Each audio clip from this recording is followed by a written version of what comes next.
Hey guys, welcome to a video. Today I'm going to teach you how to do a low power tune the proper way on this Leshiy 2. And in this tutorial, I'm going to explain to you how the valve works so you guys can have a better understanding on how to set the gun up and how to tune it. So let's go ahead and take the gun apart here and we'll just work on the buttstock. That's all we're going to really need for this exercise. And I'm going to stick a gauge on here just to show you guys how to do it. I'm going to explain the entire system. This might be a little bit of a long tutorial, so I thank you ahead of time for your patience. I don't know of a quick way to do it. So first step's going to be we're going to degas the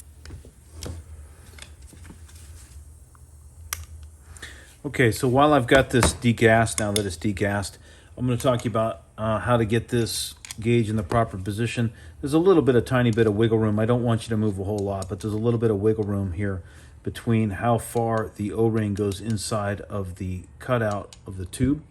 And so you can just loosen the 4mm back screw in the back here, spin it to where you want, and then adjust the front valve assembly into the proper position, and that'll get you your gauge wherever you want it. So now that we've done that, I'm going to teach you guys a little bit how the valve works. I'm going to grab a valve here and explain it to you, and then hopefully teach you guys how to do a proper low power tune. I went ahead and I've modified two jets myself, both of them sitting at 2mm each. And I know that's bigger than what Ed offers. Now I want to explain a little bit of why I'm doing it and how I'm going to control valve dwell time. And let me get an open valve here and show you how it works.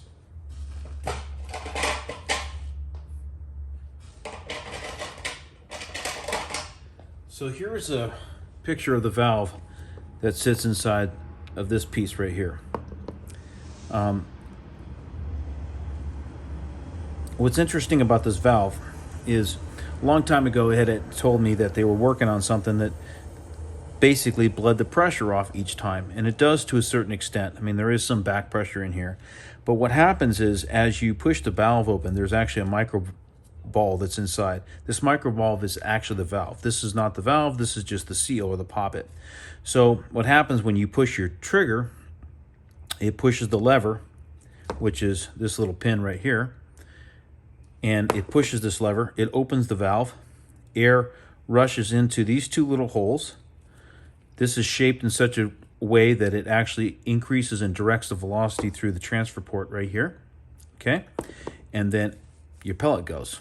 Then of course some of the air is redirected to the piston, cocks the spring, moves the cog, and then cycles the cylinder. So as the action that this part of it sealing or closing is controlled by these two nozzles.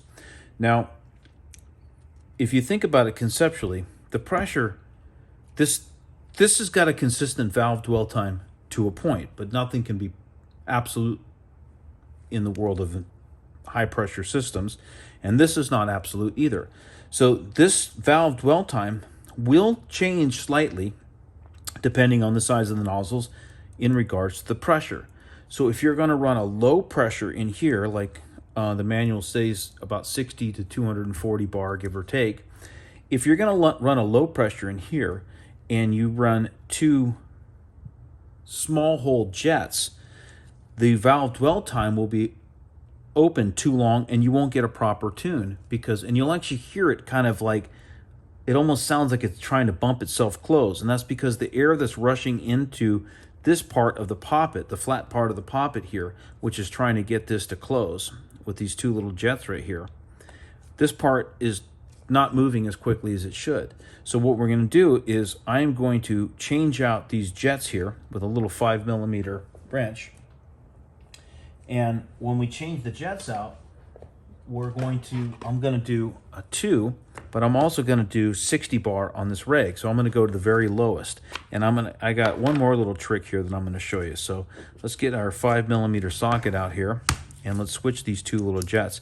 Factory ones on 22 are going to be 1.2, 1.2. We're going to take these out. Remember that there is a little strut and spring underneath. No need to take it out. You can just leave it as is. And we're going to put our two 20s, if you will, or 2.0 in here. Now again, I do not want to use such a large jet or I won't get this to close. I don't want to use such a large jet unless I'm going to use a low reg pressure. And I'll show you what before was. I had 1.2, 1.2, and I had set this at about 150 bar to sling slugs at about 860 feet per second. 18 grains at about 848 feet per second is what this was doing. And we're going to drop the reg pressure quite a bit lower. So now that I've changed those jets out, this is going to be a nice little 12 foot-pound-ish tune. Perfect for your backyard if you don't have a gigantic backyard or you need to be quiet. And again, I'm just going to turn that correctly. And I like to, if I have it degassed, to take some of the pressure off the Reaper here so that I can not have to worry about bleeding the plenum out each time. So I'm going to do just a little bit more. I'm going to guess here. And you know, for your guys' sake, I'm going to put a gauge on the back side so you can see where that pressure is at. And remember that you can go up, but it's hard to go back down. You got to bleed the pressure off the plenum each time you go back down. And when we put this gauge in here, we're just going to go nice and finger tight. We don't want to smash the dowel ring. No need to go extremely tight. Close off our bleed screw, and now let me go get my easy fill, which is super awesome. And we're going to see where our rig's at. Go ahead and turn that on. And I feel like I'm still a little bit high at 97. I want to go all the way down to 60. So I thought I had turned it enough, but I'm at 97 bar. So how I'm going to bleed this off is I'm going to make sure that I use an empty magazine, and I am going to bleed off some of the energy here.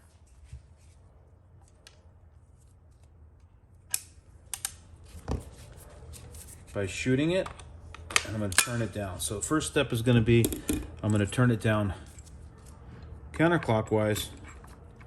And on this one for 97, I'm just going to do about 15 minutes on a clock. And I'm going to bleed the pressure off. And let's see where I'm at. I'm at about 86. I'd like to go down a little bit more. And you can hear how quiet this is, and you can see that the valve is closing just properly, no problem. And this is for super low power tune. And let's see where I'm at now. 70 bar. I like to go down just a little bit more. I want to see how slow I can get this. You know, I've had some guys ask me about doing pest control inside of a building. They want 500 feet per second and not blow holes to the roof. And let's see what we got here. 61, I love it. I'm going to leave it right there. Now, the next step I'm going to show you guys is what I do with these low power tunes when you guys ask me to do this for you, is I switch out the puck. So the puck is about 7.5 mil, and I don't really like a 3 mil puck. I think it's a little bit too small. What I like to do is bore match the puck. So yeah, this is a 22, so I went ahead and I see, as you can see here, here's the standard puck. Whoops. All right, there's the standard puck, and here's my drilled out puck. This puck here happens to be 5.5 millimeters, so it's going to bore match the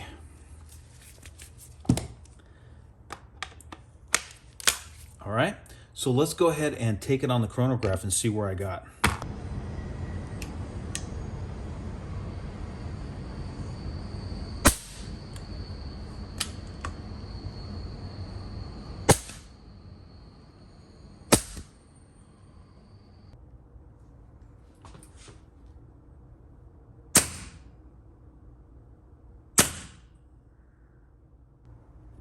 All right, so now if we're in the UK and I use a 2 millimeter or 2.2 millimeter puck, I'll show you how to get the speed out of the same exact setup as I just did with the 580 feet per second.